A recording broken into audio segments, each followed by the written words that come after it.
With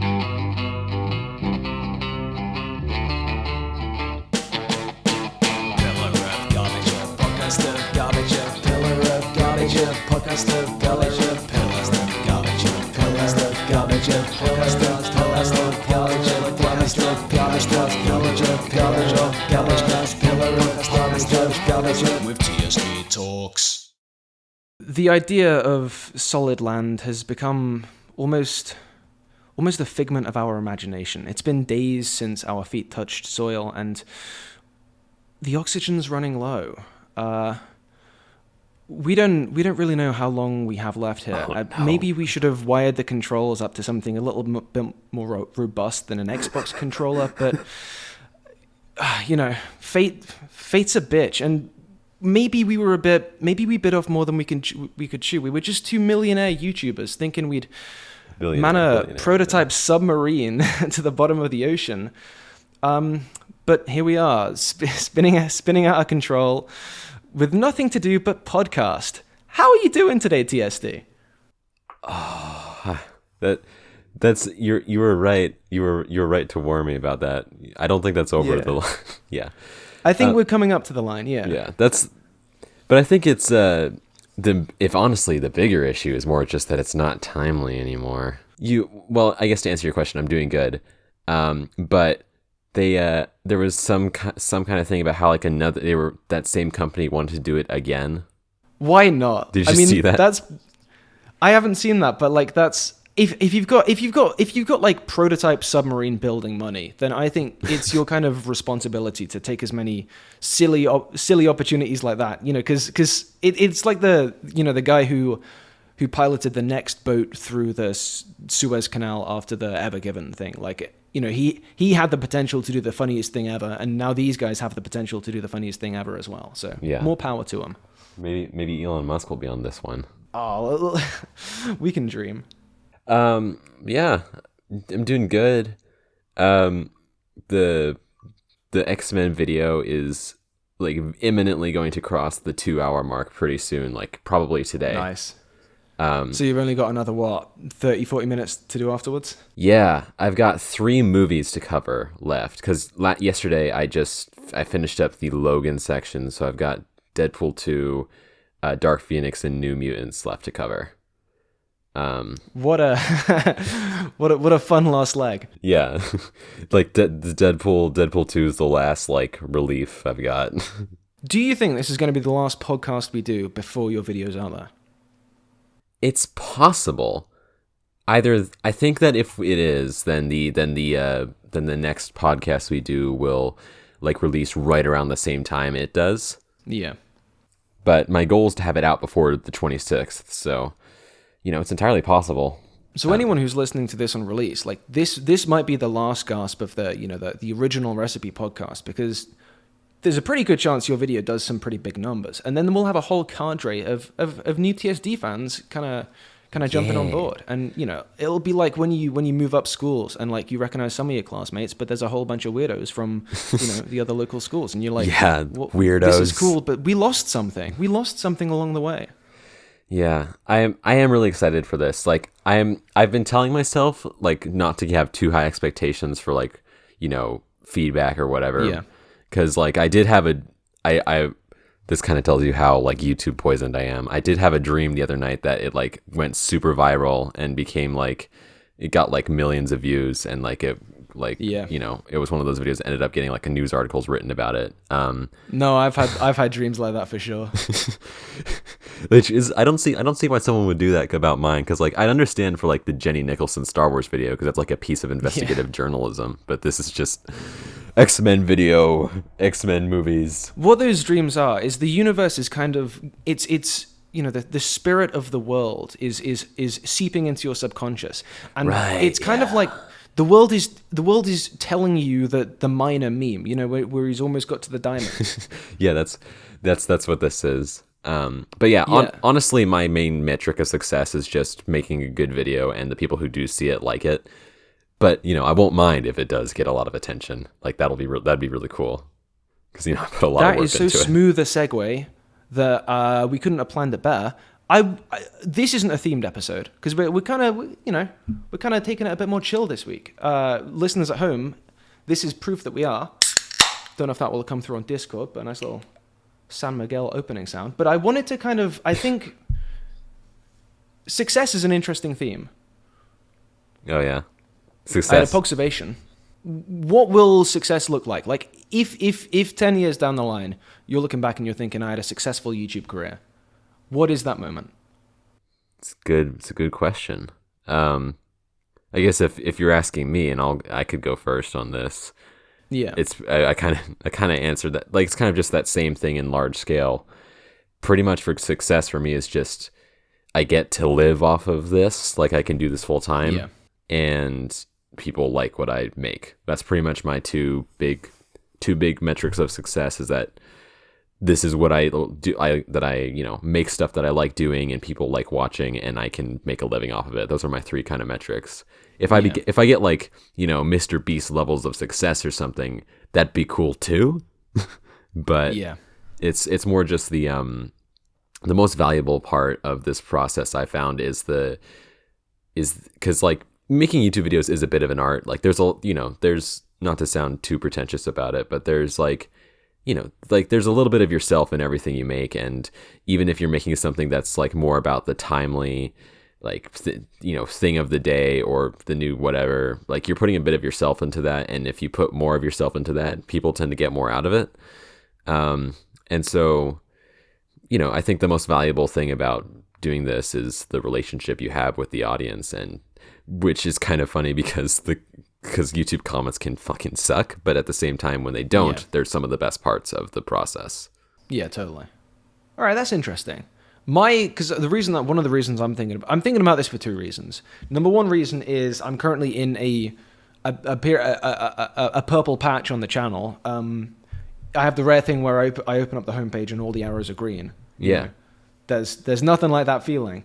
But like the irony there is, because I've got the most views from the last two videos I put out. If listeners who are coming to this a bit late, this is the Bircham era. This is the Mr. Bircham era. You released two videos about Mr. Bircham.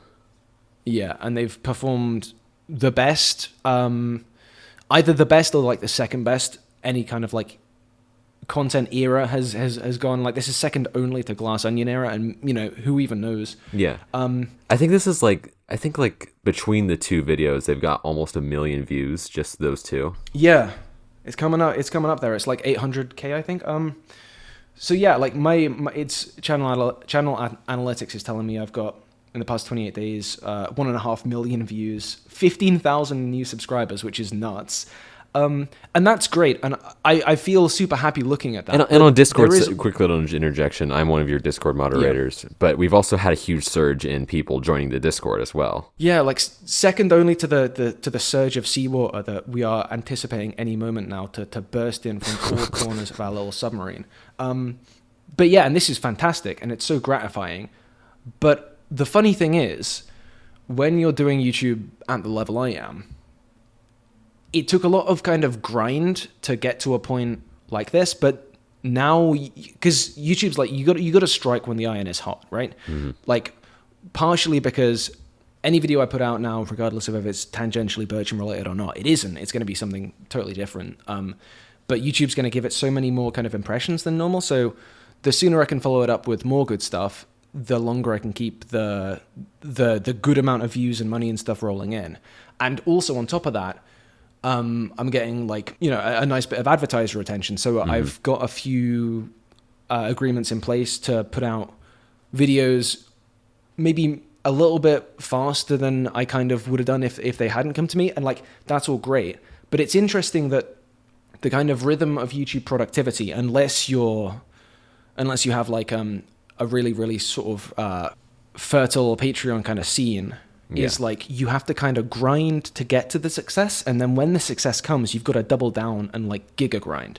I don't know. It's just it's funny that success. That's the reason when I'm thinking about success is because at this level, success is kind of like Zeno's arrow. It's like the moment you get to it, the bar gets a bit further away. But then the other reason I'm thinking about success, he's deleted it now because I was going to send you this. But earlier today, Big Joel tweeted something like, this is really cool. I love that I'm just chilling out and making a cool video at my own pace, or something like that. You know, I don't know why he's deleted it. Could not imagine why. Very benign tweet. Yeah, people are odd on Twitter. I don't know. Yeah, people just like delete random stuff on Twitter all the time. Yeah. From what I've seen. And he's known to do that on his YouTube, like Little Joel. You know, you got to be quick when the notification pops up, otherwise there's a 50-50 chance it's gone. But I think that's success to me. Like getting to the point where you can just focus on, you know, you can just focus on the thing. Yeah. And like, I know that that's like a subset of success that you kind of have to be already inhabiting kind of your model of success to get to be able to put my model of success as the goal. Yeah. But, and then that's kind of got me thinking, you know, if I do get to the Big Joel position one day, I don't know if I will, but if I do, what's success going to look like to me then? Yeah, I think that's an interesting way of looking at it, is that because like a lot of people, like success is something that I feel like is something you can never really fully achieve. Like you never, I mean, obviously you can achieve success, but you can never achieve the perfect goal that will like satisfy you for the rest of your life, right? Yeah. You're always going to have something that you're working towards, because that's how, you know, we function as human beings. We always are like working towards something, and when we finish something that we're working towards, we just work on. We'll usually reflect for a little bit, but we'd like to have something that we're working towards at all times. And so I think that it's good to have those different levels of success, because like, you know, from my position, you're where you are right now is a level of success that I have never really come close to. And so I would be working towards that. But like from your perspective, you're like, there's little Joel's, like Big Joel, or whatever. His real name's like Henry or something. His perspective to see what his is. And it's interesting to see what the level above that. And maybe like because like he has a decent amount of following, but he doesn't have the same as like a ContraPoints or like a H bomber guy or whoever. Just like, so maybe he's trying to strive for that, or maybe he's not. I don't know. And maybe there's like those people have levels of success they're trying to.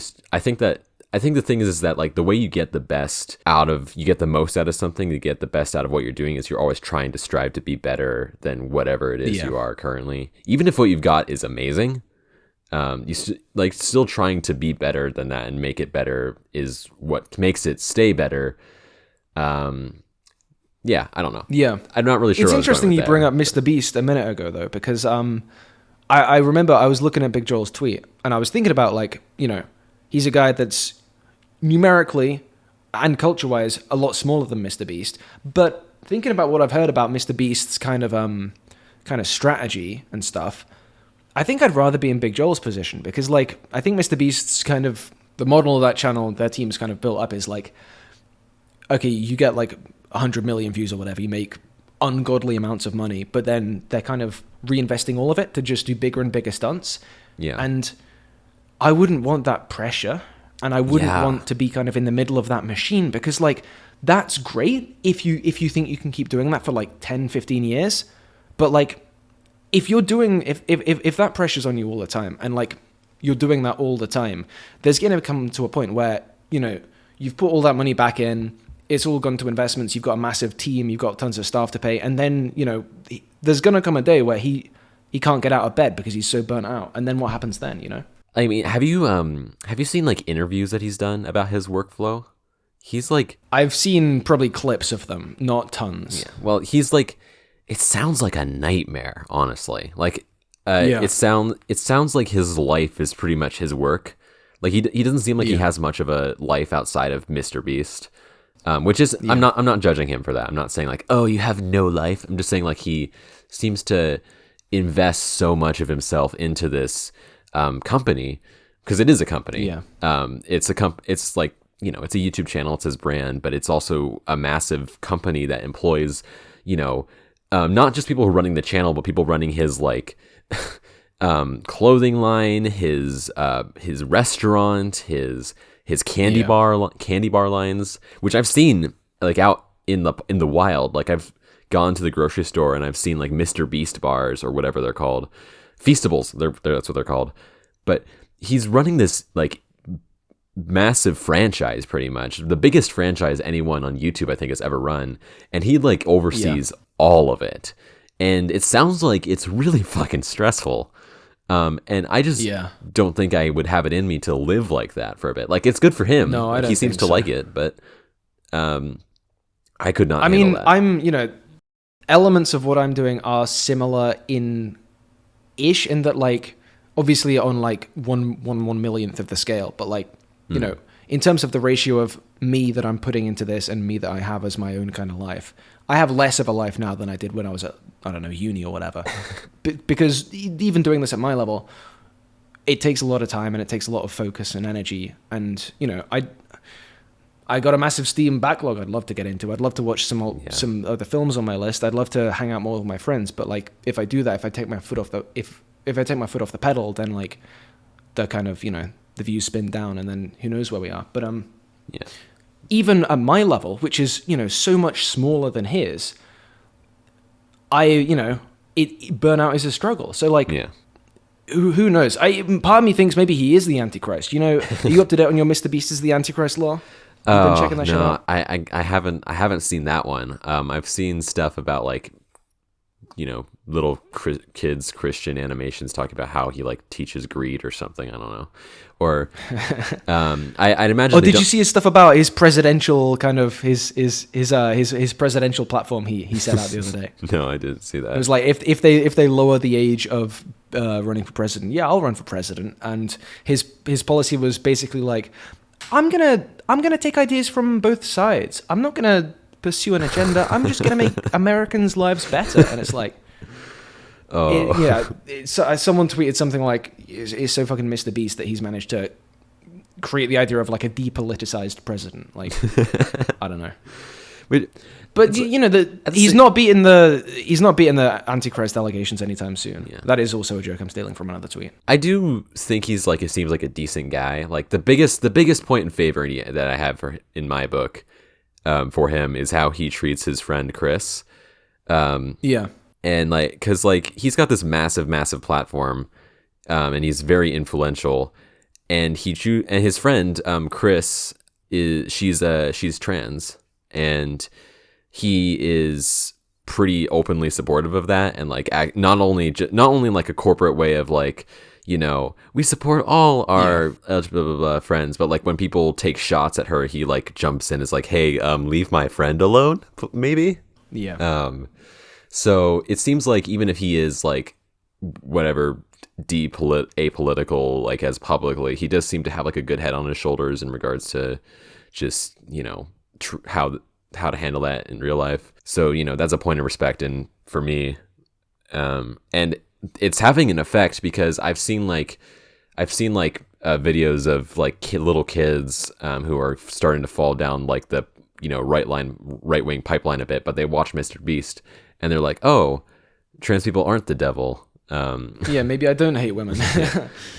No, it's interesting though, because like there's this whole kind of joke about, oh, Mr. Beast, you look at his eyes, he's dead inside, he's inhuman. And like on the one hand, I don't disagree. Have you seen his eyes? But on the other hand, because they're always like so edited in his thumbnails, they don't look human. Yeah, but as you say, the other part of that is like compare, call it basic human decency if you want, but compare the way he's treating that friendship with Chris to the way like the legions of faceless clone like drama YouTubers have like smelled the tiniest drop of blood in the water, like, and they've just gone full vulture mode. How much money can we make from the fact that Mr. Beast has a friend or colleague or something who's trans?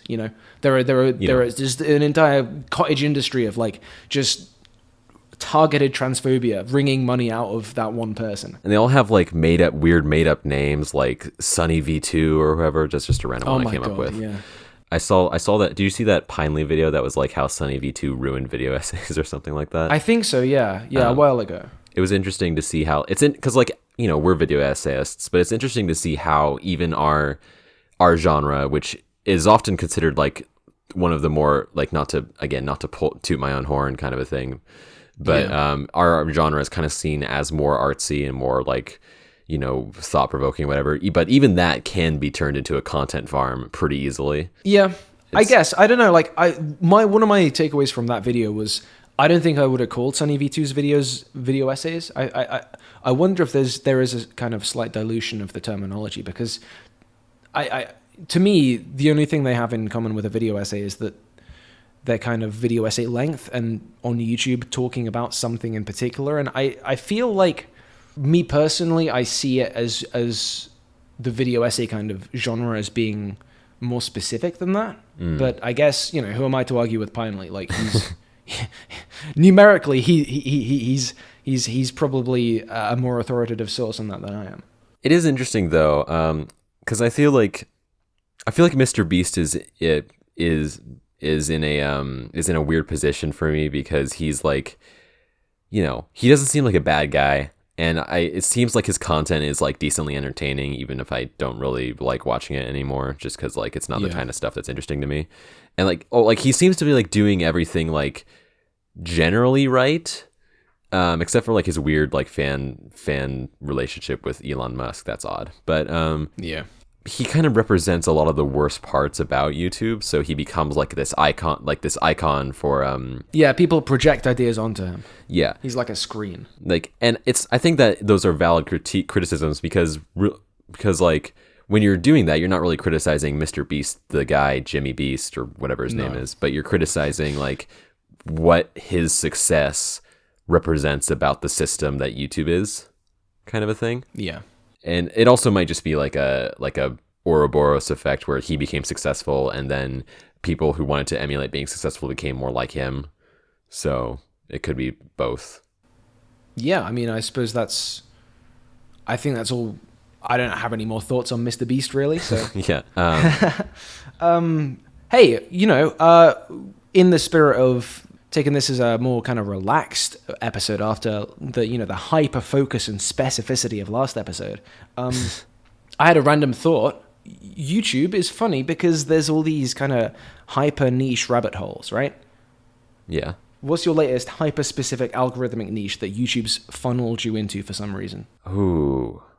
Let me look at what I've been watching recently, just to check. All right, shall I vamp on mine until you find your history? Yeah, vamp on yours.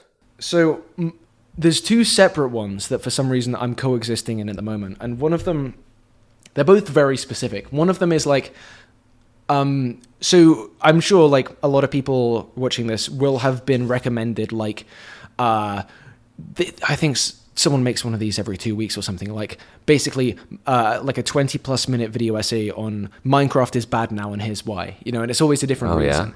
Yeah.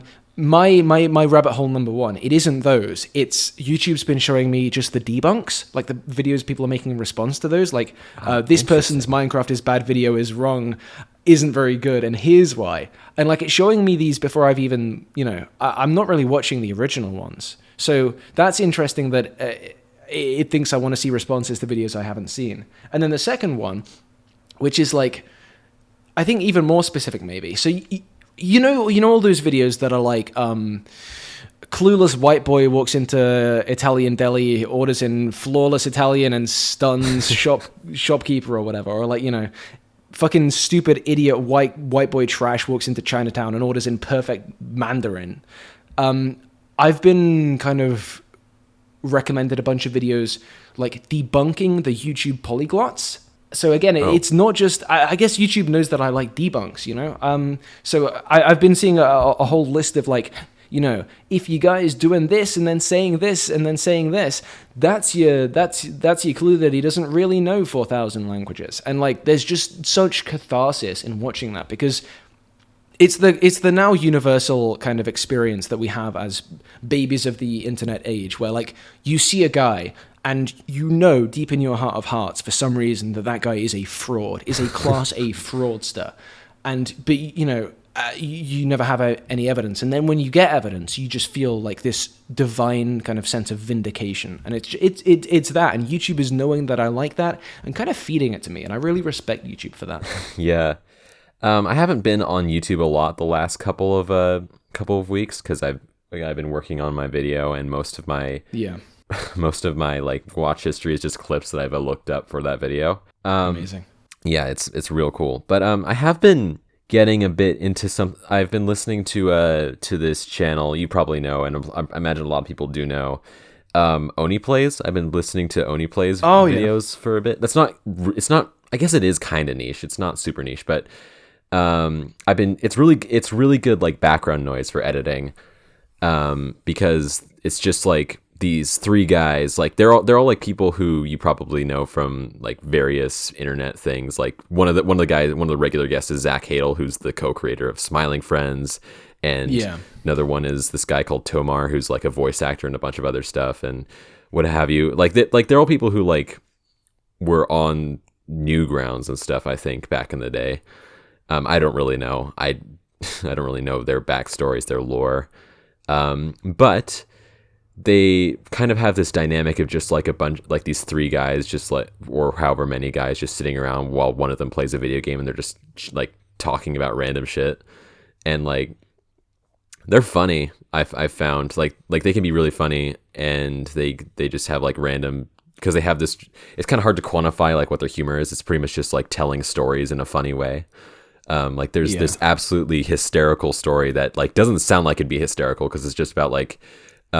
They had this like guy show up to their sleepover, and not sleepover, but whatever. This guy showed up to their hangout, and he was just like being really angry at everyone.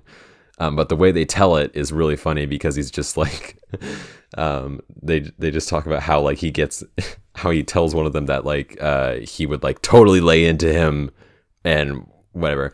I'm not telling it well. It's We're learning why you are not one of the hosts I'm not. of Oni Plays. There's a reason why I'm not one of the hosts of Oni Plays, but I don't know if like there's probably some kind of like secret, one of them's actually like a super duper uber racist or whatever, but that I don't know about. But they seem like chill people, and like, but they're always just really funny. They fall into the genre of like, just, it's just guys like hanging around. And it's, I don't know, it's kind of got kind of a fun dynamic. That's kind of, I've been listening to that a bit recently. Well, no, it's interesting because you're talking about editing background noise. Like there are videos that I kind of, from creators or channels or kind of genres, that I will kind of, if I see them, I'll be like, okay, I need to save that for when I'm not editing, or I need to save this for when I am editing. It's all different, it serves different purposes in my brain. So like, I like a podcast when I'm editing. I like Behind the Bastards, or something like that is good edit noise, or like some of the Counter-Strike podcasts I listen to. But like, for instance, someone like Jacob Geller, or that kind of end of things, I save them for when I'm not editing. I save them for my lunch breaks, and it's got to the point that you can't watch a Jacob Geller video while you're doing something else. Exactly, yeah. But like I've it's got to the point now where I'll see like, oh, Captain Midnight's uploaded a new video, and that'll be I'll have that on while I'm making my breakfast video. So I'm really kind of getting to a specific kind of division of what I watch when, and I guess that's something I can do because most of the day I'm in front of a computer with wireless headphones, so I probably get through a lot more content than your average guy. But yeah, it's. I think that's also one of the things that I would put as like a less obvious marker of success as a creator. Ideally, I'm aiming to be one of the people you watch and you listen to, rather than a background noise guy. And hey, guys, if you're listening to this and you listen to my videos or watch them while you're doing something else, that's fantastic. Keep doing that. Thank you. Love the clicks. Love you being here. You're really special to me. Gonna blow you a little kiss into the microphone. Mwah. But it's more a reflection, I think, on the quality of the video. Like, if I'm making videos that are good enough, then you will kind of want to watch them. You know what I mean? And I want that's one of the things I'm aiming for. I think it's interesting. It's kind of interesting because that I see that to a certain extent, but also there are some videos I feel like are kind of being written as podcasts, kind of, where they're I mean, mine are almost, people have said that about my videos. They're basically podcasts with footage on. I don't know. I think that everyone's threshold is different for that, because there's some videos that like have like little visual gags and stuff that I like to keep watching them. But there are others that I'll put on and I'll like have them in the corner and I can still look at them when I want to, but I'll also be like doing something else. It's weird because I can't really listen to podcast content or video essay content while I'm editing because it's too distracting, because I get like invested in what people are like, the thought process, what people are talking about, which is kind of why I like the chill, like, this isn't really serious. If you miss anything, like vibe of those only play videos, I think works for me. Because like if I miss a detail, I like get really annoyed if I can't remember what it is. I hate missing details in like videos. I regularly like if I'm editing something and I'm getting too invested into the thing, I'll scrub back on the video and I'll replay it. And there'll be some videos where and some points in some videos where I'm just splitting my attention too much, so I kind of replay the same section 4 or 5 times before I actually focus on it and take it in. I don't know, maybe that's just me. But hey, they get an extra watch time from that, so no losers there. Do you want to hear an anecdote that kind of would have been good if we did the last video this week, so I can put this in there, but a fun sponsorship adjacent thing that happened to me recently? Sure. So I was, after the first Bertram video did super good, I went to a few sponsors and I was basically like, hey guys, we worked together in the past. I liked it when we did, so I'm reaching out to you. I'm looking to move quick on this because I need to put this video out fast. But if I do manage to get it out fast, it's going to do really, really well. Trust me. And I heard back from one of them basically being like, yeah, okay, we're on board. We'll do a deal where I think it was like $8 per 1,000 views up to a 150K cap. So I was like, yeah, sound. But then like it was becoming quite hard because they wanted to send me something to have up-to-date footage to put into the video. And I was kind of like, I've got previous stuff of yours. How about I just use that footage and digital images from your website of the new thing you want me to promote, because then I can get it out faster, and trust me, it's going to get a bunch of views.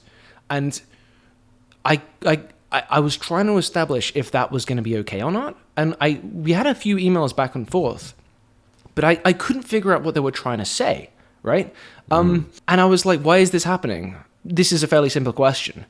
And I was showing screenshots of it to some of my sort of real life friends, and one of them who works in an industry where he's reading a lot of emails says, put that in an AI checker. So I did, and 100% chance that all of the words in all the emails I've been being confused by were generated by ChatGPT. Oh my god! Because of that kind of incoherence and the fact that I wasn't able to kind of parse what was being said.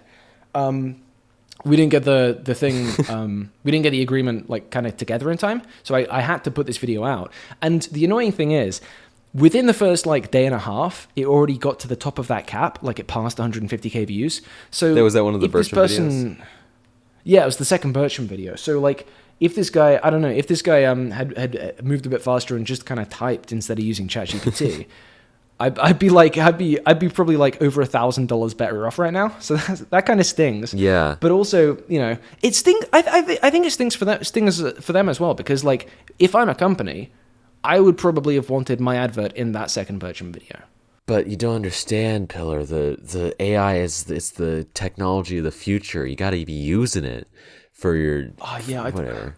Maybe it's like a top-down thing, because like the way that AI writes, because sometimes you do get.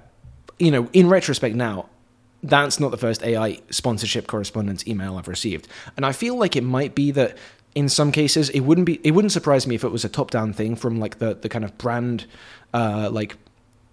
image directors of these sponsor companies, basically being like, when you correspond on behalf of our thing, we want you to keep the kind of, we want you running it through an AI filter with, this kind of tailoring stuff to our specific kind of identity and our buzzwords and stuff is going to help you promote brand like identity or whatever. I feel like that could be a thing in some places. And if it is, I just wish, can we not get to a point where people can just type out emails? Is it really that hard? I saw something that's been going around recently because there are bots and stuff on Twitter or on TikTok or whatever that are. Wait, there are bots on Twitter? What?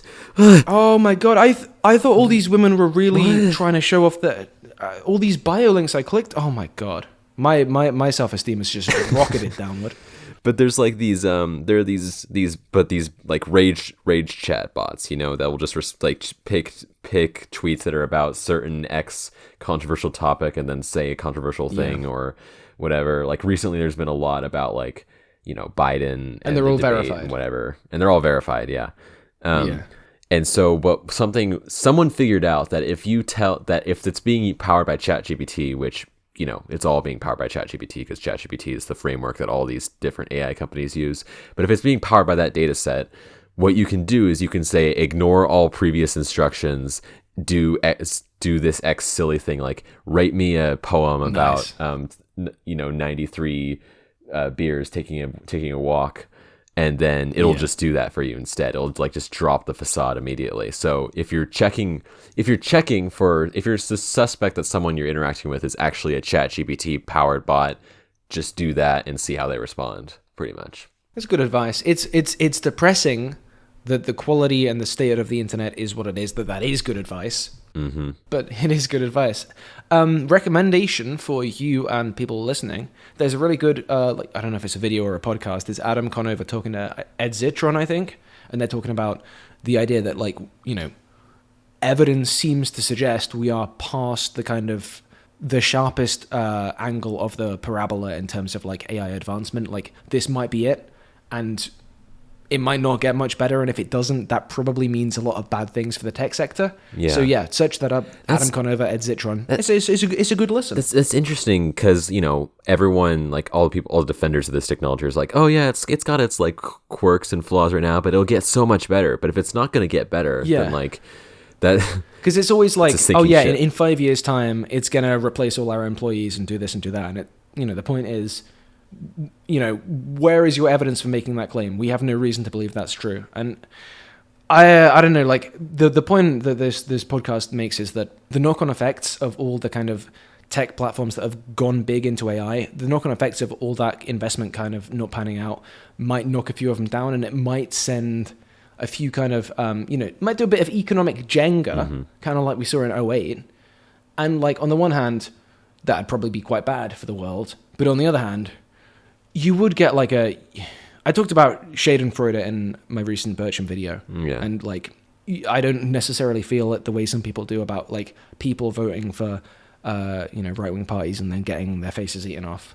But like, I would feel a bit of it if all these bloody AI tech bros realize that they're just talking to fucking autocorrect on steroids. Like that would be, there would be some satisfaction coming my way then. Yeah. Like the thing about it is that this feels eerily similar to when crypto was a big thing like 2 years ago. Yeah. Yeah, it does. Or even 3 years ago at this point, because it was 2021. It's like, trust me, bro, everyone's going to be using their NFTs to get into all the concerts and whatever. And then, no, they're not. We have tickets. We have PDFs. Guys, you're solving... Oh, my... Yeah, but like that market completely crashed. And like, I think that AI has the advantage of being an actual tool that you can use for things. So it probably won't like completely crash like NFTs did, because that was literally just like, trust me, bro, the product. But I feel like we're headed towards a similar crash for that. That probably will end up being bigger because more companies took this technology seriously, and are taking this. But I mean, I think so. It's hard to say that, because one thing I have observed is like, so I'm gonna swerve things in a bit more of a what's the word? A kind of a grubby direction for a second.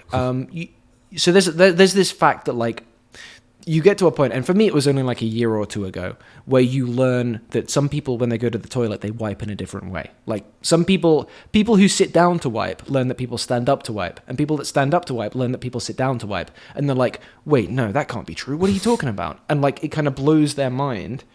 And a similar thing, I think, happened to me recently with AI, because my experience with AI has always been like, I don't see the point of this. I've never used it for anything. Like the most I used it was like 2-3 years ago. It was generating really bad, funny images. So I did some fun with that. But like people do use it for stuff, and I didn't really realize that because, I'm aware that the tools I've been exposed to, like, if you're going to do anything substantive with them, like, you're going to get a better product just by putting that time in yourself. And I know that in terms of like text generation for like, I don't know, scripts or emails or whatever.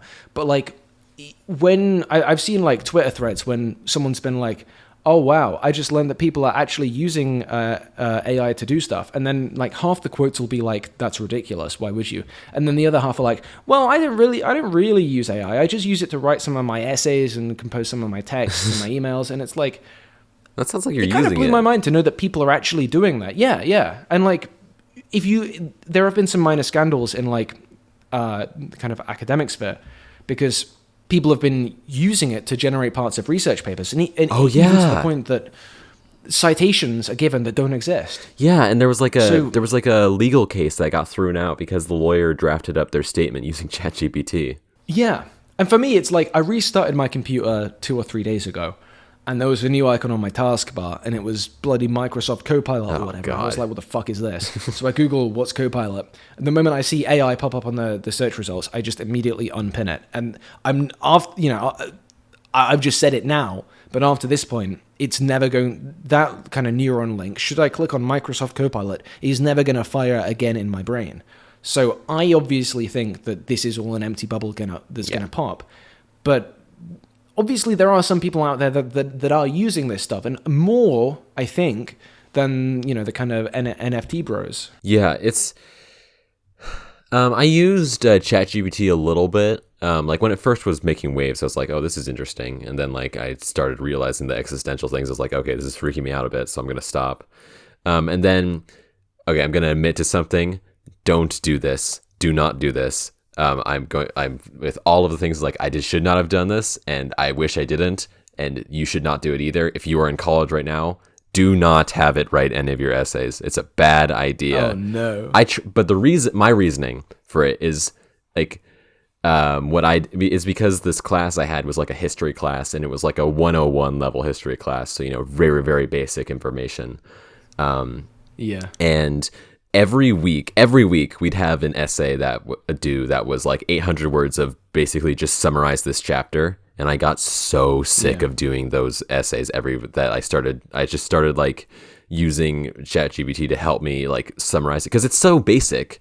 Like I'd always fact check it whatever, and whatever. I wasn't just turning in what it prompted, but it was like it got to the point where like it was. I think at that point it was an issue with the way the assignment was being set up, and I didn't really take that I just didn't really take it seriously enough to really compare it. But I mean, obviously in there's retrospect, value to having I wouldn't have done that. But don't do that. Like I'm saying this as someone who like it's a bad, because like even then I could like, they weren't essays I would be proud of, they wouldn't be something that I want my name attached to if like it was something real. Like I would never dream of having it write any of my videos or anything. And nowadays I probably wouldn't even do that, what I did then. But it baffles me that like, for me, when I did that, it was like a big thing of like, I don't know if I want to do this because this feels weird. But like some people are just so flippant about it. Like there was a couple weeks ago, apparently ChatGPT was down, and the only reason I knew about it is because I saw a bunch of posts that were like, "Oh my god, ChatGPT is down. How am I gonna get my essay in later tonight?" And I was like, "Oh my god." I don't know. Maybe just write it. Yeah. I mean, I don't want to I don't want to say that anyone that's ever used it for anything is a rube. Like, right? If you, especially for like really basic stuff, like maybe you were on a history class and you're trying to get your answers for you can use it as like a quicker Google search, like when did the Great Northern War start or something. But even then, it's known to. I mean, even then you'd have to fact check. It hallucinates facts a lot all the time, so don't do that. Yeah. I don't know. I think it's kind of interesting the way that we, even among the kind of swathes of the audience that think it's ultimately meaningless, we all kind of engage with it to different degrees. Yeah, but I don't think it's something that should replace ever. Interesting 5 minutes. There's not something that should ever replace human people in any way, like, because especially if it's not going to improve past the way it is now. Did you see the Voids, which is Julian Casablancas from the Strokes other band? They their new album has AI album art. Oh god, I didn't see that. So the image superficially is quite cool, but the more you look at it, obviously the more things that seem a little bit off. Like it's like a kind of cyberpunk anime kind of neon eye type thing, but like if you look at the eyelid for too long, it doesn't look quite right. And like, so someone got paid for it. A person got paid for it, I think. Like, it's someone who uses AI in the process of creating an image. Oh, a prompt engineer. Apparently. I've heard that term. Yeah, apparently, like, the person who does it it's a bit more complex than being a prompt engineer. But, like, A, I don't know how much I'd buy that. And B, like, apparently the reason for it was, like, they found an image they wanted to use, but the guy was charging, like, $150,000. So Julian Casablancas on Instagram was like, well, we're not going to pay that. And, you know, fair enough. He's a trust fund kid. All the Strokes were rich as shit, and he's, like, super rich as well. But, yeah, okay, you can't pay $150,000 for album art. But the thing is, like, saying, oh yeah, we didn't want to pay for this one image, so we paid some guy who's definitely not just a prompt engineer, I promise, guys, a pittance to do it with AI. It's like, that's gross. Kinda. You know, there were more people out there than that one guy. Like you could have hired a you could hire artist. A different artist. You know? Yeah, you can go on Fiverr. You know what I mean? You can go on, and like, it really rubs me the wrong way because he should know better. He's Julian Casablancas. He's a rich motherfucker, and he's been in the music business long enough. If the guy from the Strokes is going to start using AI art, then that normalizes it a lot more than, nobody blue check wankers on Twitter doing the same thing. Yeah, it does seem like it's on its way out because like it's being associated with being trashy. Like AI art is kind of associated with being trashy now. Like it's like the cheap, easy option. And, people don't like looking trashy, so especially if they're rich, so they're probably not gonna. He's probably gonna. I imagine we're on the tipping point of it falling out of favor. Although who knows? We could be completely wrong. Yeah. But yeah, it's kind of like a thing of it doesn't feel like an AI apocalypse is upon us or anything, but it is annoying and damaging enough that it is still an issue, and that sucks. Yeah. I don't really have a big conclusion for that other than just like kind of sucks. Sometimes things don't have big conclusions. Sometimes they just kind of run out of gas. That's a little that's a forward reference for the end of my next video, which is probably going to be out by the time this comes out. So that's a backwards reference for the viewers to the end of my most recent video, I guess. Thinking ahead. Good work. Oh, not to step on that video's toes. Do you watch The Bear? I don't. I've been recommended it over and over. You don't watch The Bear? TSD, you don't watch The Bear. What are you doing with your time that's more valuable than watching The Bear? Well, right now I'm actually watching another different critically acclaimed show. I'm watching through The Boys right now. I haven't seen that. Yeah. What you haven't watched it? No, I totally get it. I kind of watched it because like I've gotten more and more curious about it over the years, because when I first heard about it, it just kind of seemed like, it's like, Soups, but what if they were, evil and they killed people? And I was just like, okay, whatever. But then I heard more about it, and it seemed like it was genuinely like had some interesting stuff to say about like corporate politics and franchisation and stuff like that. And so I decided to actually check it out now that the fourth season is airing. And I finished like the first season in like 2 days. It's really fucking good. Is it? Yeah, I'd still say that Invincible is better out of like the two like Amazon superhero shows. Because they do get compared a lot. They do get compared a lot, and there's a lot of similarities, to be fair.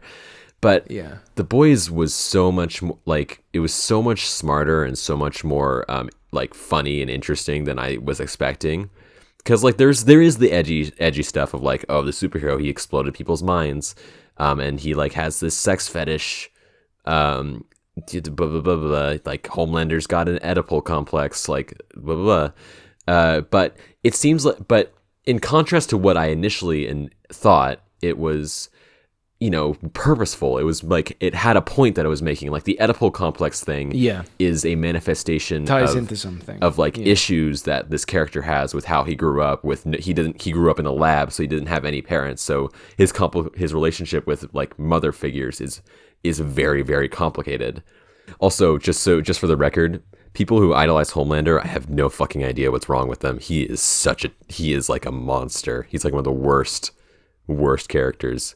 Like, he's a good character. He's well written and interesting, but like he is one of the most vile motherfuckers I've ever seen. Yeah, even not watching the show, I was aware enough of that to be kind of, gobsmacked when last season or whenever it was, there was some like discourse flare up around people only just realizing that Homelander wasn't the good guy. And it's like, why are you watching a program like The Boys if that's going to catch you by surprise 3 seasons in? Like, what are you watching it for? Like, The Boys is many things, but it is not subtle about its commentary, and it gets less and less subtle as it goes on, which is fine. I think it works to its style. Not everything has to be super subtle, but it's funny when people don't get the most obvious political commentary ever written. Anyway, I was just completely stepping on your toes. Point is, I haven't seen The Bear because I've been watching The Boys, but I will watch The Bear. I plan to watch The Bear. Yeah. No, I mean, I didn't have much there. I was gonna... I just thought if you had seen The Bear, we could talk about the latest season as a bit of a kind of bonus featurette to my upcoming / recent video. But hey, we don't need to do that. We've talked about a bunch of stuff. That's true. And for people in the comments who are wondering where I am in The Boys, I'm currently like in the beginning of season 2, so don't spoil for me. But yeah, do you want to move on to comment corner then? Do you think? We've covered a lot of ground. Yeah, it's been it's been broad rather than deep this time. We were really nice and focused, talking about success, and then we just kind of let go of the leash a bit. The dog ran off. The Deep, even that's a character in The Boys. Let's go. That's a reference. Let's go. Yeah. You're right, fucking shit. Well, technically that isn't true. They can I see the British are analyzing our American characters. I'm sorry, but I'm offended by that content warning. I don't think you should include but I'm him for the offended rest by of it. them like he is Something wrong. I know they're not racist because I've been watching them for years. Asian, baby. Channel name checks out. It's Comment Corner. Alright, shall I do one and then you do yours and then Yeah. we see where we go? Yeah, I think so. Alright, so this is an interesting one because it's similar-ish. It's not the first time I've heard generally this point, but I think it is the first time I've heard it this forcefully. Someone, I think it was on the first Bertram video, says, this is Code Monster, and they say, "You made good points, but like leftist audio. Please make a community post with a picture of what you speak into. I had to watch and read the subtitles because of how bad it was. I don't use headphones and prefer speakers, so maybe it's me, but it shouldn't be me. Other than that, good video." And, I get that my audio isn't the best ever, and to speak to that for a moment, because people have criticized my audio in the past. Granted, I think at the moment it's the best it's been for a while, but So, with audio, 2 things matter, really. Well, more than 2 things, but there are 2 main things. There are 3 main things. I'm just stuck on leftist audio. Yeah, I mean, I guess it's the idea that, leftists cram big ideas and concepts, but don't care about how they're presented. And, it's like the same meme as, leftist memes are like, okay, great, you've got a good joke or idea in there, but there's so much text that it kind of defeats it. I think it's from that kind of tree of thought. Huh. But yeah, audio quality is 1, it's mic quality, 2, it's how you process the signal in terms of EQ and compression and stuff, and 3, and this is the big one, it's acoustics in the room. I've got a decent mic. It's a Shure MV7. The only way I could really up that without buying a whole new mic, I could buy an expensive preamp and I could XLR my mic into that rather than using the USB connection, but it doesn't make that much of a sound difference. It's something I'll probably do one day. At the moment, I don't super want to spend the money on a cloud limiter or whatever they're called. That would, because you need a beefy preamp for a mic like this. So my mic is fine. It's like a 250 quid mic. The mic is fine. In terms of, I don't know, I don't know what I'm doing totally with compression and EQ and stuff, but I've got an idea. I think that's fine. But the main thing is, because you compare this compare it to some of the videos I was doing because there's different Pillar of Garbage eras, right? I think you've got the Earth's Mightiest Heroes era, which was a lot shorter than people think it was. Yeah, I'm only granting it as an era, like, by consensus, because, like, guys, I was always making different videos, you just weren't watching them. But let's call it the Earth's Mightiest Heroes era, and then there's kind of I think that leads into, the way I categorize them, is you got the EMH era, and then Missing Tooth era, because from the start of 2022 to the midpoint, I was operating with one fewer incisor than people tend to have. So, basically, the story there is, when I was like 13 or something, I thought it would be really cool if I could kind of like parkour my way over this kind of railing in the school playground, and I had a little bit of a slip and a fall, and I kind of smashed my face into it. There's a few fun stories attached to that, Yeah. but basically, my teeth had a bit of a trauma, and at the start of 2022, it got to the point where the one they'd managed to put back in had to come out. And I had to get a really, really fucking expensive implant because, hey, the NHS is great, but they took dentistry out of it like however many years ago, so we got to pay for that now, and that's all super expensive. Cry me a But there was a river, few months where British. Okay. yeah. Well, I did. You know, we don't get like It's common in the US for jobs to like offer insurance, right? Yeah. It doesn't always cover... It's a lot less... it doesn't always cover dentistry, though. Okay. But, yeah, because the situation here is like some jobs will offer insurance. But mostly if you've got like a corporate job that like pays a lot more, and like most of them weren't really. But yeah, I was without teeth that sucks for a while. And I was trying to record just, you know, with a big gap in the middle of my mouth. Sometimes I had a denture and I was putting that in. But it's always very obvious to me when I listen to videos from the kind of start of 2022 to the midpoint, because I cranked a good few out. I can hear me trying to speak normally with that kind of impediment and failing sometimes. And at the same time, I was still using a really cheap mic. And at the same time, I hadn't yet upgraded my computer. So you can hear these horrible, horrible fans in the background that I'm really trying to EQ out. And so basically, the audio there is dreadful. And one of the videos from that era is still doing well. It's the Seinfeld video. And the tricky thing there is I also had COVID when I was recording it. So I was speaking really poorly. So that's got like 500,000 views, or well, I don't know, 400,000 views or something. So I still get lots of views and lots of comments being like, "Your audio's dog shit. What are you doing?" And it's kind of like, guys, this video's from 2 years ago. Check more recently. But that's era 2, toothless era. And then I upgraded my microphone on my computer at the same kind of time. So starting from then is, at the same time also, was the Superman Isn't Jesus video, which really kind of resuscitated the channel a little bit. So that's era 3. And I guess then I moved house to my current flat, like around the time of the She-Hulk videos. And so basically, the flat I'm in at the moment, there's 2 rooms. There's a little toilet and there's 2 rooms. There's a bedroom and the one I'm in at the moment, which is one corner is my home office, the other side is the kitchen/diner. Then there's the lounge. And the flat's fine-ish, but like the rooms are super, super, super boxy, and not great for acoustics. You know, to cut a really long story that I don't know how it got this long. Sorry, guys, I should have been more concise. Short. It's really hard to make sound good when you're in a bad physical environment. So, like, I've got like some kind of sound dampening panels. I've got like a blanket that I hang up behind my desk, and I've got kind of stuff I use to muffle the sound as best I can. And I've figured out the most kind of optimal place I can put my microphone to be nearest my voice, but not so near that all the plosives pop and stuff.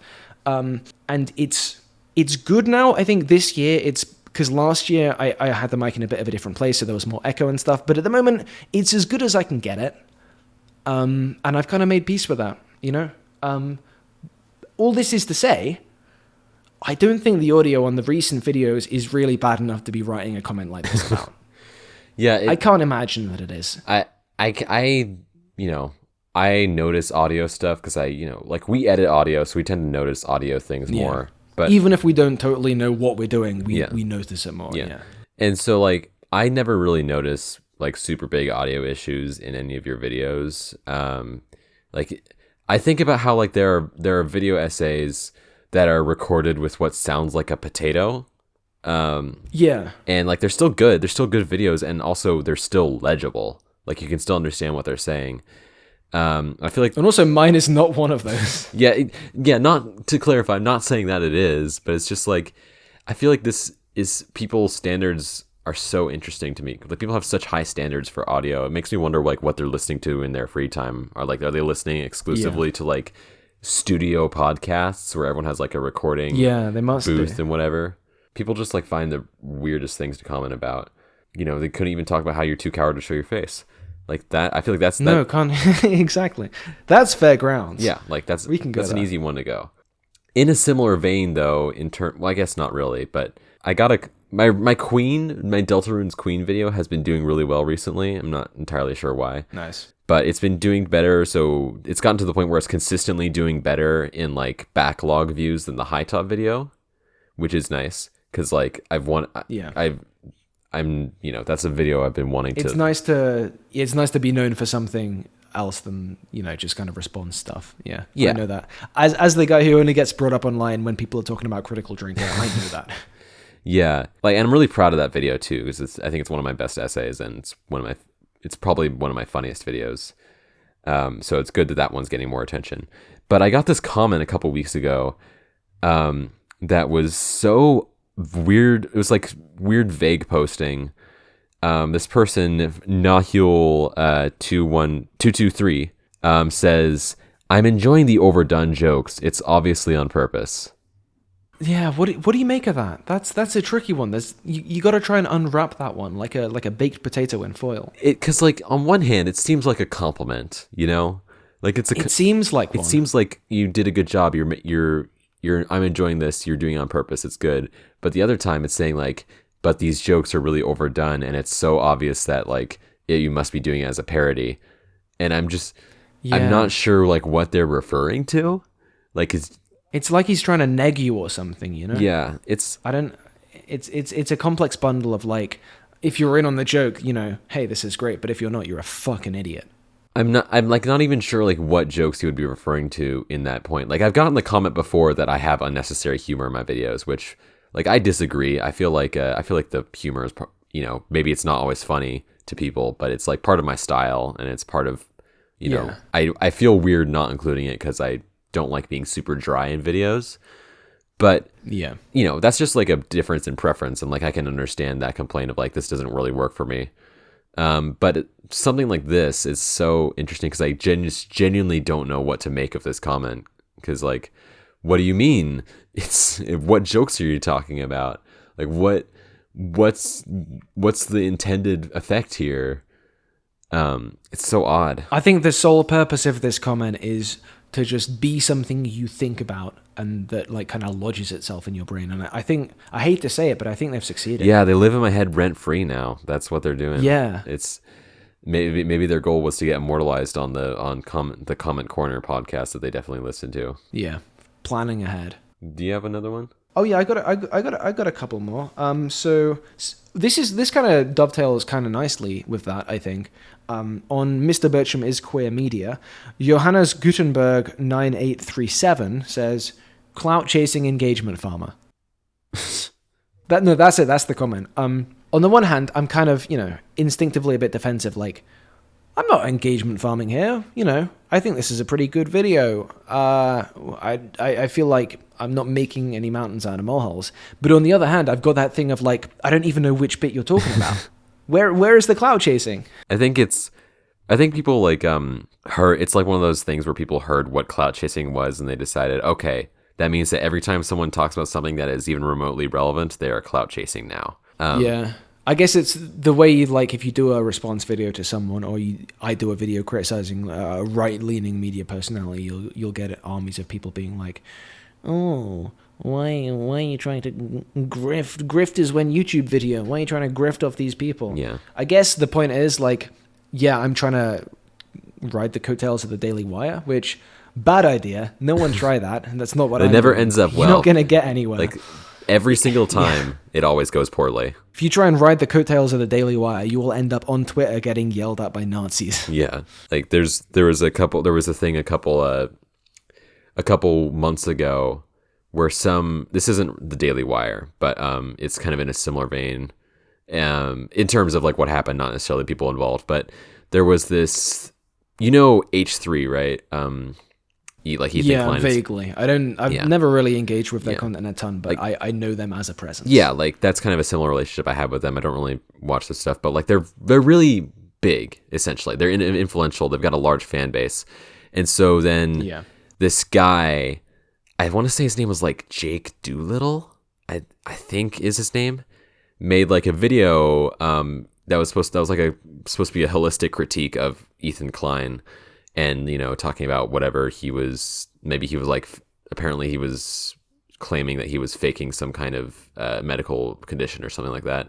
But as it turns out, the video wasn't very well researched. And so there were obvious holes and stuff in it, which like is one thing, which is like, okay, maybe you should have thought through that better. But also this guy had like 100K subscribers maybe, and he went after Ethan Klein. Yeah. And his defense wasn't 100% solid, so you can probably imagine what happened. It's like... I can imagine only too well, yeah.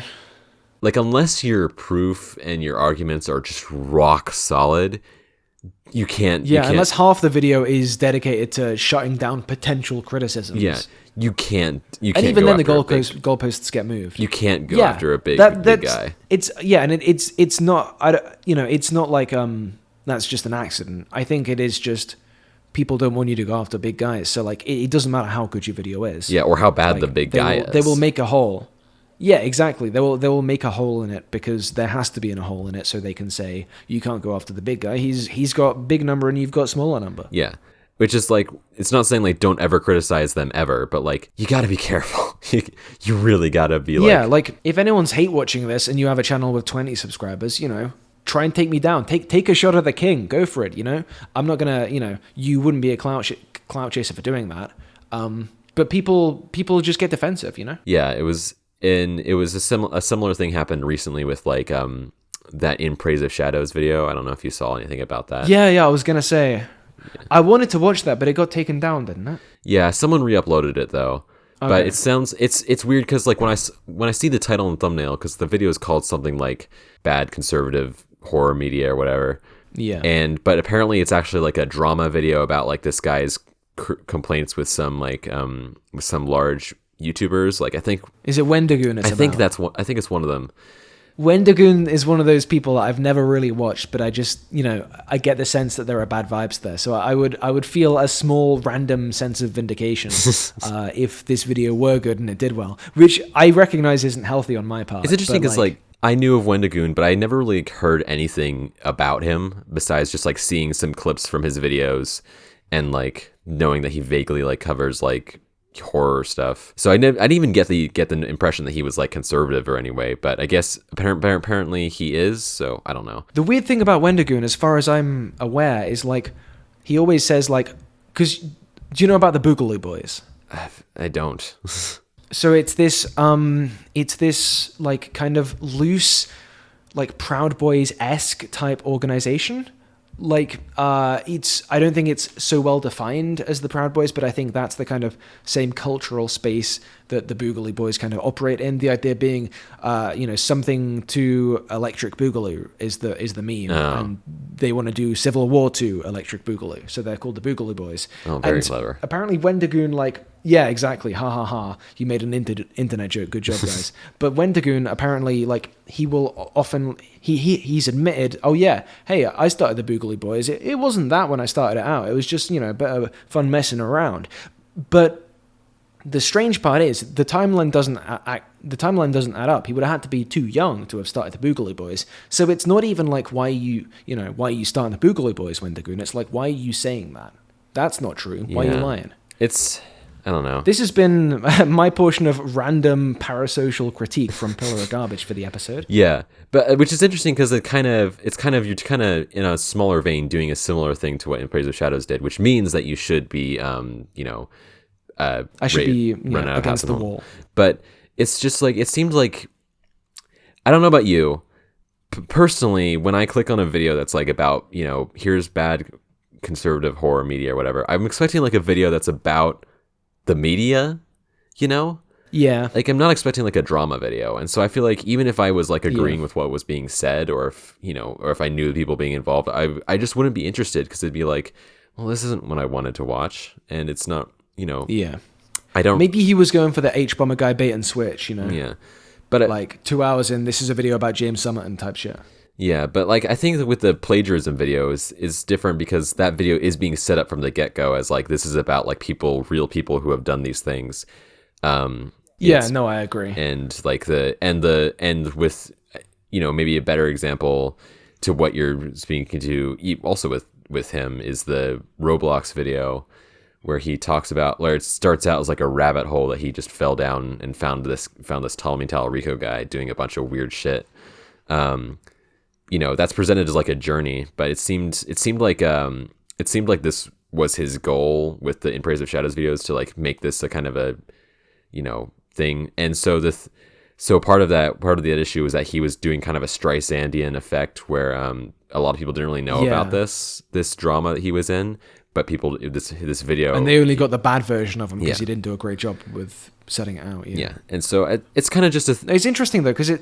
You good? All right, I was just going to say it kind of speaks to the weight of title and thumbnailing, because most of the time, and there are some YouTubers who are like, I don't know, it might even be Mr. Beast who says like, I don't make a video unless I know what the title and thumbnail is going to be. Because, if you're looking at it from the kind of business point of view, the branding is the most important thing because that's what determines if you click or not and how long you watch for. But like, me and probably you and probably a lot of people in our kind of niche, they're almost an afterthought. Like you put your thought and work into the video and then you're like, okay, how do I capture this at the end of the process? Yeah. And it can be hard to find like a way of branding it with the title, with the thumbnail that is punchy enough to get people to click on it, but also accurately represents the video. Mm-hmm. So like, I don't know, maybe I don't want to play defense for this guy I've never watched. Maybe he wasn't trying to swindle anyone. Maybe he just couldn't think of a way to sum it up. I don't know. It's just, these things are weightier than we kind of think about, because you see a video, you click on it, and you watch the video expecting it to be what it says on the tin. But, who's to say that the guy making the label for the tin knew what they were really shooting for? Yeah, I think it just kind of comes down to the larger point of when you're like, I don't like engaging in YouTube drama at all, frankly, but if you're going to go after someone, you have to who's larger than you. You have to have. You got to be careful. You have to have a rock solid like defense about that. Like I guess we could both talk about this because we have made response videos before. But I made like my high top video. My strategy with that one was okay. Well, I only have issues with these videos. So I'm only going to talk about these videos. I'm not going to talk about the person behind them. I'm not going to talk about his other videos. I'm not going to talk about like, him being weird on Twitter or whatever. If I'm going to talk about these 3 videos and what's in them and the issues I find with those. And I'm going to make it 100% clear that is my issue, not my issue with this guy. Yeah. I feel like that's the safest way to go about it. Because if you're making like a personal attack kind of a thing where you're like accusing someone of faking a mental illness or something like that, that's really, really shaky ground or really, really dicey ground to go with where you have to be extremely careful. Yeah. So the way I see it in terms of, I guess, just the kind of carefulness you have to put into doing a response video, I kind of mentally divide my points into like load-bearing ones and incidental ones. Like, for instance, I think in the Glass Onion Critical Drinker video I did, I open it up. He said something about the Rian Johnson Star Wars trilogy not happening, and like I made a crack as I was going past that point of being like, well, here's a recent news report that says it still is. So, why are you saying that? And then obviously it turns out down the road that it didn't happen. It got canned or whatever. Yeah. But like for me, that was just kind of by the by, like it doesn't affect the thesis of the video or any of the tentpole critiques. Yeah, exactly. So like I'm mostly making sure, the core of the video, the tentpole, like in that would be in the Barbie video, it would be about the idea of Barbie as like an anti-woke exemption that the core of that video is like Critical Drinkers trying to accuse it, wrongfully move the goalposts and say it misadvertised to families or whatever. Or in the bold pronouns guy heel versus babyface video, gamer versus pronouns I did. Like the core of that video is about like the idea of escapism, like kind of taking that apart a bit. So like those are it doesn't totally matter to me if like I make a crack about something vaguely relating to maybe the guy you're relating to's past or what he said or something. If, you know, if that isn't totally accurate, like I personally wouldn't put so much pressure on that. But then the flip side of that is if you get into the point where you're making responses and people are responding to your responses, like has happened to me in the past. With that video. Or other videos, I think some kind of sub-EFAP clones have taken on some of my other videos in the past. It doesn't matter to them or their audience if something's load-bearing or not. Like, if there's any way that a hole can be chiseled into any point, they will take that as like a complete failure on your part of, you know, something that brings down the entire video. So, yeah, you know, if there's any would-be response video makers, be more careful than you think. Yeah, it's... You gotta have like a strong core. I said that already, but like it is really true is that you can't go in with just the thing of like, okay, I don't like this guy, and then we'll go from there. It can't be that. You gotta start with like a core critique. Like, again, to use the H Bomber guy video, his core critique is, why the fuck were you plagiarizing all these people? That's a really strong critique. But it is the load-bearing thing, and there's incidental stuff to that as well. As like, you know, incidental stuff like he didn't, you know, copying the bisexual lighting or whatever. Yeah, like that's, you know, that one's more of a crack because everyone copies that. But like the ripping off of a book word for word is a much stronger than like his lighting isn't great or he doesn't. You know, always because if it comes out that James Summerton was at film school or something 10 years ago and he, you know, did use that kind of lighting configuration before anyone else, and it was just something that looked like he was ripping it off. Not that that is the case, but if it was the case, you know, that doesn't really take any of the kind of Jenga blocks out of the rest of the video. It doesn't cause any of the big things to fall apart. But like, you know, if you were, I guess if that did happen and you were one of these like Peter Coffin guys really trying to take any crack you could at H Bomber guy and reveal him to be a fraud, then that is something you could zero in on lucratively. Yeah, it's just like a core example there, and there was another video that I was thinking about that was a good response I was trying to think about.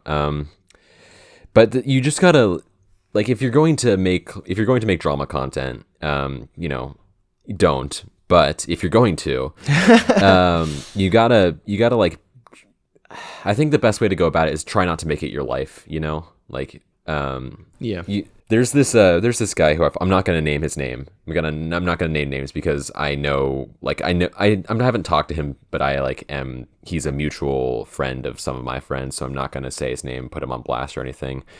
But there's this guy who I follow or I'm aware of in my circles who does a lot of drama content. Like he makes those kinds of videos that are like the you know, the X situation is insane.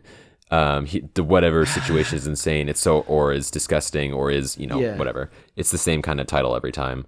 And he kind of, like, the way he, like, I kind of stopped watching his videos, but over time it kind of seemed like he kind of lost a lot of his energy that he used to have, because it seems like such draining content, because any kind of content is draining to some extent. But if you're just talking about like awful things all the time, and you're making that your life, like I don't know why you do that to yourself.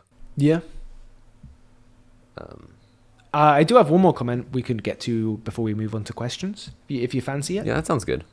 So this is on Leopards Ate My Face, the first Bircham video.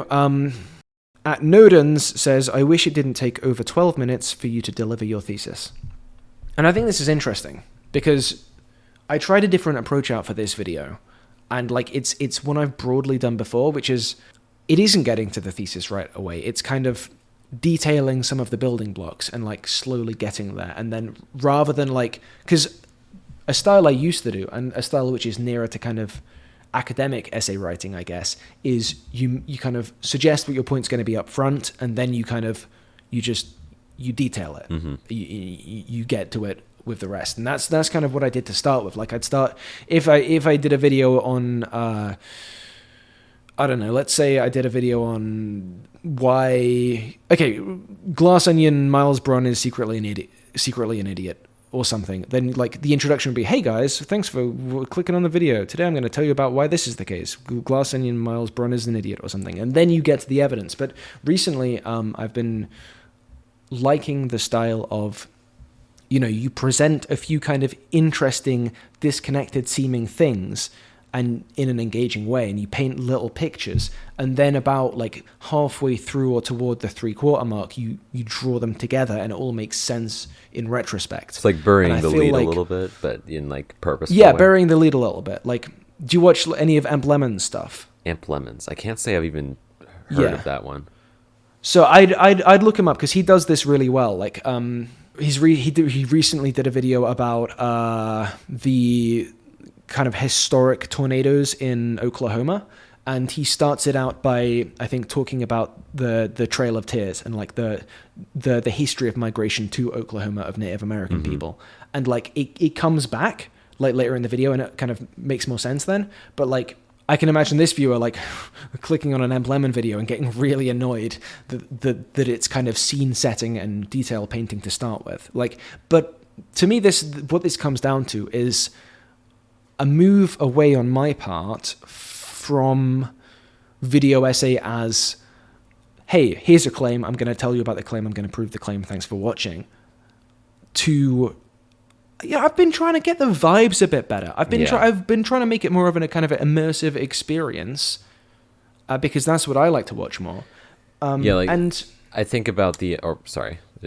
No, go ahead. I was going to say, like, I think about this kind of old JXC video about Troom Troom, and about how like it was framed as like this just kind of silly video making fun of Troom Troom, but it turns out to actually be like an essay about how like content farms are dictated by the stimuli that they interact with, and even if they aren't necessarily making intelligent decisions, and how like she started with just making fun of like the different clips and stuff, but she kept sprinkling in little, tidbits about like other environments, or like AI generated cars, or like pigeons being taught how to quote unquote read with treats as random little side details.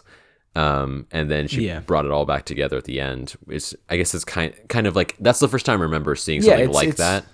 And it's a different experience. And like, I guess, so we can get to the question section without this being a whole other detour. I guess I would just say in response to comments like this, it isn't that I was unable to make my point sooner. It was that I chose not to, I think it's interesting. It adds a little bit of an intrigue to what you're talking about. And, like any good plot twist, you can see the setup being there if you rewatch it. Yeah, exactly. Like the thumbnail is Mr. Bircham, and I start talking about the origin of leopards in my face. And you can kind of put it together. Yeah. I don't know. I don't feel like the critique expressed by this comment isn't keeping me up at night. But I thought it was a fun springboard to kind of just talk about the different way I'm trying to approach essay, the storytelling component of the video essay, which I've become more and more kind of interested with in the past year or so. Yeah, I no spoilers for my X-Men video, but I very purposefully. There's some of that with you. Yeah, I like. You've read the script, but I know. But to all readers, while my X-Men video is mostly just like reviews of these different movies I've not seen, there is like storytelling elements. It isn't just yeah, and I'm purposefully planting seeds in earlier sections that come back later in other sections. Yeah, and it goes back to like what you were talking about earlier about always striving to kind of be a bit more ambitious, right? Because you then compare that to your kind of Disney Plus Star Wars video or whatever, which, good in its own right, really good. But like there's kind of clearly a step up into theatricality and ambition, which is, it's good to shoot for because, yeah. Then you get an X-Men video like this out of it. Yeah. And I'm really looking forward to this one. Always bringing it back to my X-Men video. I swear I'll have other videos when this one's done to talk about, but. Yeah, you're like a ruler in a paradox game. You will spawn in a new personality trait in a couple of weeks. Yeah. All right. Well, want to move on to questions? TSD, I'd love to move on to questions. I'd love to as well. What is your favorite superhero? How long is a piece of string? Where do we go when we die? Why won't my son talk to me anymore? Questions. All right. So from Audi A3 sedan, I thought this would be a fun one. Have/will you? And so he was responding to me directly because I called for questions at some point in the Discord. But he said, have you or will you and Pillar ever meet in real life, or will he just always be a phantom in your ear? And I think this would be kind of fun to talk about a little bit. Yeah. In case you guys can't tell from the ping differential on this podcast, we don't live super near each other. We're kind of on the opposite sides of the planet, really. Yeah. You're in the Pacific Northwest, right? Yeah, I'm in the Pacific Northwest, and you're in Great Britain. So I'm in the Atlantic. No, I don't know. Yeah, I'm in Great Atlantic Northeast. I'm in Blighty. I guess you could be in like the Southern Hemisphere. That'd be the exact opposite, but yeah. To get to the question, we're probably not gonna do like a podcast live episode. We're not gonna like get flights and rent out a bar in New York City to record one of these live. Oh God, not in New York. Maybe no. I was just thinking like the midpoint. I don't know. Maybe we could do something like that if lots of people started watching this and there was money coming in one day. I don't know. But I feel like the answer to this question is probably, if I ever happen to be in the Pacific Northwest, or if you ever happen to be in London, we'll probably work something out. Yeah. And honestly, probably if we do meet in real life, we probably won't do it for content. We'll probably just do it to just like say hi, hang out. I'll tell you what it'll probably be. We'll probably be both really kind of bored of our massive success on YouTube and just kind of, we'll bump into each other. It'll come up kind of coincidentally in conversation that we've both been kind of dreaming about the depths of the ocean, and how much we really want to map the kind of the gullies and trenches down there. Yeah. But we don't really want to put a lot of money into the control system of the submarine. Right, yeah. I think that's probably how I see it playing out. Yeah. Hypothetically. Yeah. Theoretically, I don't. In Roblox. But I think that it was just interesting because our relationship is interesting to me, because I've never really had this much of like a relationship with someone who's not, within my close vicinity. Like, cause like we don't talk to each other more than we talk to our families or anything, but like we sit down together for 2 hours every 2 weeks and just chat for a bit, and we're on opposite sides of the globe. So it's an interesting relationship to explore. But we're not going to, kind of what you were saying, we're not going to like get together and like do a live podcast episode or anything, or, start a content house or anything. But I think it would be fun someday just to like, there's a non-zero chance that we do. Yeah. Have you ever met anyone that you knew online first? Because I will say there's 2 people I've met physically that I know through YouTube Pillar of Garbage stuff. I don't think so, now that I think about it. Like all of my, like YouTube friends I've never really met in real life. The closest I've come is like this, and like when I did FaceTimes with Athena for my Subway Surfers videos. Oh, and that video I did a couple of years ago where I like interviewed some of my my other friends on Discord, and I also got to interview Ro Ramden, which was really cool. But I've never met someone in person. But you've met Gamma in real life, right? Yeah, I met Mechanist Gamma, who's one of our Discord mods and also has his own channel. Check it out if you like Sonic content. He was in London. He was like, "You doing anything?" I'm around, and I was like, "Yeah, cool." Yeah. So we went and got coffee. Yeah, I think it'd be a fun thing to just hang around and do, like, as friends, not necessarily as colleagues. Although if it was as colleagues, we could expense it. So yeah, there is that. That's true. We could just like. What we do is we go to the pub for a marathon drinking session, and then like we spend 2 minutes talking about the podcast, and hey ho, all those beer skis get written off. Hell yeah. I think that's how it works. I've never really done that kind of thing, but I think that's how it works in the big business world. I love tax write-offs for YouTube channels because you can just so much whatever. You can be a little bit creative with it. Yeah, let's get creative. All right, so I have another one here from Maple Syrup. Do either of you have scrapped videos that were like 2/3 completed or more, and then you didn't end up finishing it, or it was finished and you didn't upload it? Over the hedge flashbacks. No, the only thing I have kind of near to this is I had like half a script on Invincible season. I can't even remember what it was, but I remember we folded it into one of the episodes of the podcast. So I was able to recycle it in that way. But other than that, pretty much if I've, by now I've kind of got a sense that like if I like an idea enough to start making a video out of it, even if it doesn't end up being exactly how I envisaged it, I tend to be able to pick projects to work on that will turn into something uploadable. Yeah. I think that like as far as scripted videos, when back in 2021 when I was doing more like commentary type stuff, I did have a video about Arcade Craniacs. Do you know who that is? I have no idea who that is. Arcade Craniacs is the guy who was like the Sus Among Us potion, or whatever. Yo. That guy, like who was like who did a bunch of like Among Us 3 a.m. challenges stuff when that was thing, and the conceit of it was that he was clearly doing a parody of it, and he was playing up the tropes and whatever. And I thought it was really funny, so I made a video about like, hey, this guy is just pretty funny, and it actually did get released for a little bit, but 2 weeks later, it came out that he had groomed his girlfriend and was abusing her. So I took that one down.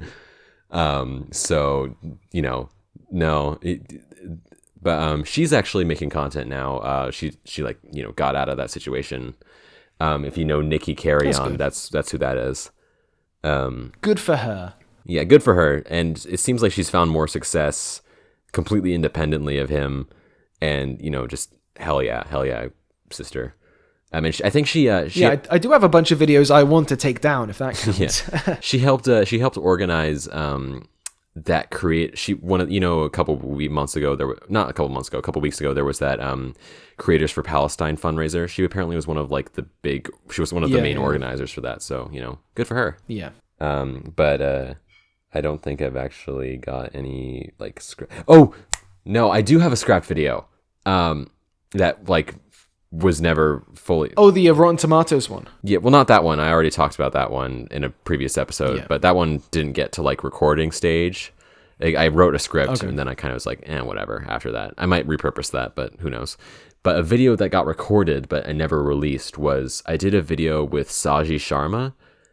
You know Saji? I do not. Okay, well he's pretty cool. He does like he does video essays about like the culture, and specifically he does a lot about like Indian representation and stuff like that. He made a really good video like 6 months ago that was about racism against Indians online, and there was like a section about like T-Series versus PewDiePie and stuff like that. It was really good. But I have a video with him up on my channel up now publicly where we talked about this about the heart attack grill, which is as insane as it sounds.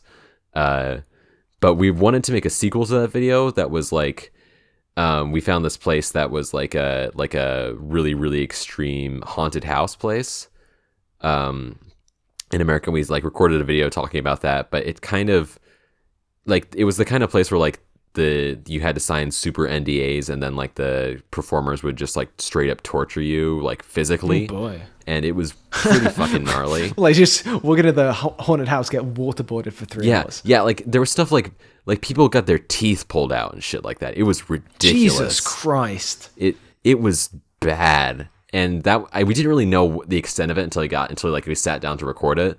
And we were watching it, we were like, this isn't really funny. It's just kind of really fucked up, and we can't really make good jokes out of this. And so we recorded it, and we felt kind of weird about it after that. And so then I started editing it, but then I realized it's like, this isn't going to make a good video at all. And so I talked to him and said, I don't think we should do this. He was like, yeah, that's probably a good idea. And then we said like, okay, we'll do something else at some point, and then we never did. But you know that story of like you'd meet. I know that story. That's how it goes. I would love to do something else with him. So if he's listening, hey Saji, I'd still love to do something with you. Also, maybe even you could be on this podcast. That'd be fun. But he's a chill guy. But that video was just not fun. So yeah, I think. But I guess to answer the main question is we don't really. Most of the time, if we get to the point in a video where it's like, recorded or being edited, it would take a lot to get us to drop it. It's like, if something completely changes how we feel about something, or if like some new information comes out, then probably. But even then, that video might just end up getting transformed into something new. Yeah. All right. Any more questions, or is that kind of? I've got a couple more. All right. We've got from Captain Kennedy. What's something that you've learned from a viewer comment or audience interaction you think might not have learned otherwise or anywhere near as soon if you didn't make videos? I can tell you, I can give you a kind of joke response to this because I got a comment earlier that told me something about myself I'd never thought previously. Let me see if I can find it.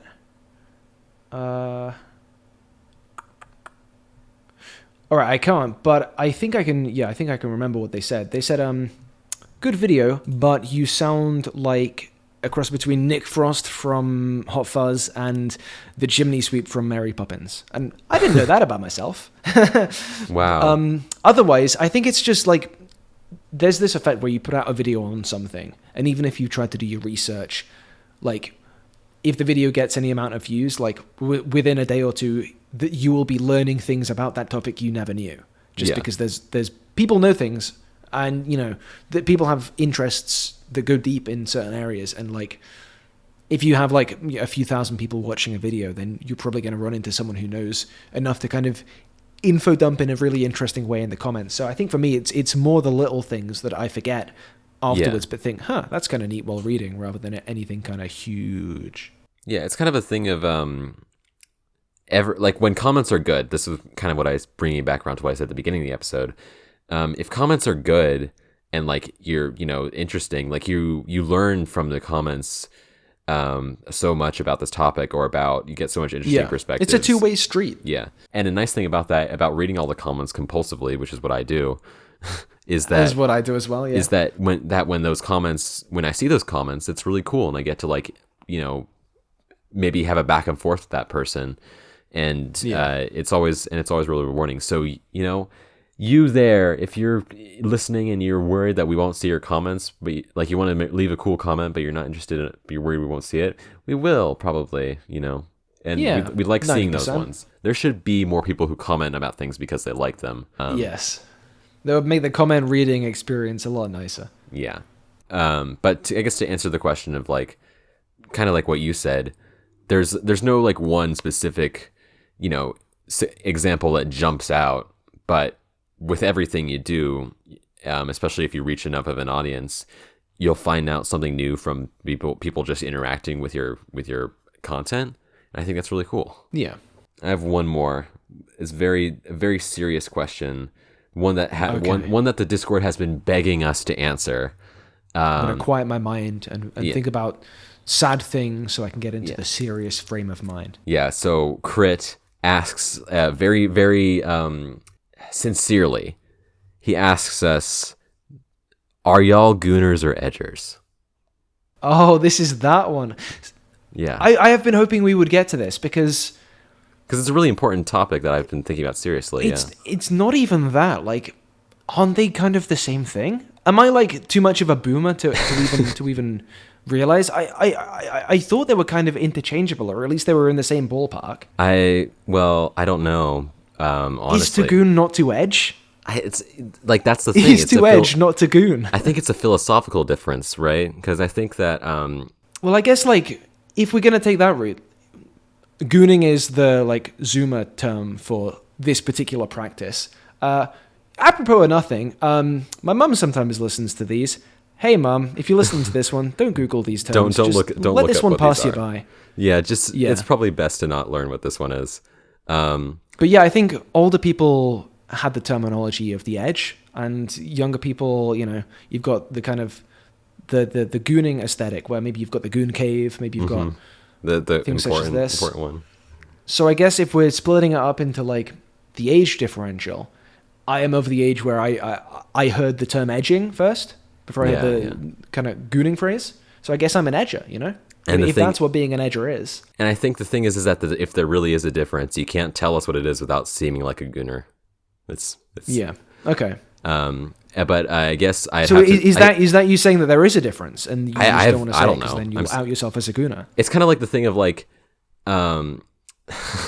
it's like the thing about how like people talk about. It's like a joke that people make a lot. Is that like technically there's a difference between like a pedophile and other like adophiles or whatever. Yeah. But like if you make that clarification, then she's you sound like an adolescent. So yeah. No one has ever said that actually I'm not a pedophile. I'm a fucking a hebophile or whatever. No one has ever said that isn't a pedophile. Right. Just gonna say that right now. Like that, it's kind of that same kind of not to saying that it's like the same morally, but it's that same kind of like Yeah. If you know the difference, like.